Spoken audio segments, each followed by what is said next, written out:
அஸ்ஸலாமு அலைக்கும். இன்றைக்கி வியாழக்கிழமை மினி விளாக் தான் பார்க்க போகிறீங்க. வாங்க பார்க்கலாம். பிள்ளைங்களெல்லாம் ஸ்கூலுக்கு அனுப்பிட்டு டீ போட்டு குடிக்கலாமேன்னு தான் டீ போட்டுக்கிட்டு இருக்கேன். நல்லா இஞ்சி தட்டி போட்டு டீயை குடித்தாச்சு. வாசலில் ஒரு தாத்தா நல்லா ஃப்ரெஷ்ஷாக கீரை கொண்டு வந்திருந்தாங்க. அப்புறம் என்ன பொன்னாங்கண்ணி கீரை வாங்கியிருந்தேன்.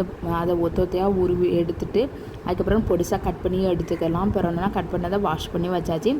இன்றைக்கி லஞ்சுக்கு பொன்னாங்கண்ணி கீரை தான் வறுக்க போகிறேன். ஒரு பாத்திரத்தில் வந்து தேங்காய் எண்ணெய் சேர்த்துக்கலாம். தேங்காய் எண்ணெய் காய்ச்ச பிறகு சீரகம் சேர்த்தா நல்லா மணமாக இருக்கும். என்கிட்ட சீரகம் இல்லை, சின்ன வெங்காயம் சேர்த்தாச்சு. அதோட 2 வரமிளகாய் எடுத்து வச்சுருந்தேன், அதையும் அதோட சேர்த்து நல்லா வதக்கிக்கலாம்.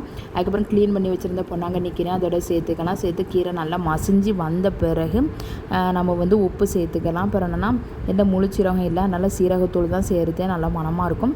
சீரகத்தூள் சேர்த்து நல்லா வதக்கின அப்புறம் எடுத்து வச்சுட்டா அன்றைக்கி கீரை ரொம்ப டேஸ்ட்டாக இருந்துச்சு. அதுக்கப்புறம் அன்றைக்கி லஞ்சுக்கு வந்து சாதம், பூட்டு கத்திரிக்காய் புளிக்குழம்பு, பொன்னாங்கண்ணி கீரை, காண துவையல், வெண்டைக்காய் பொரியல். தேங்க்ஸ் ஃபார் வாட்சிங். ஓகே, பாய்.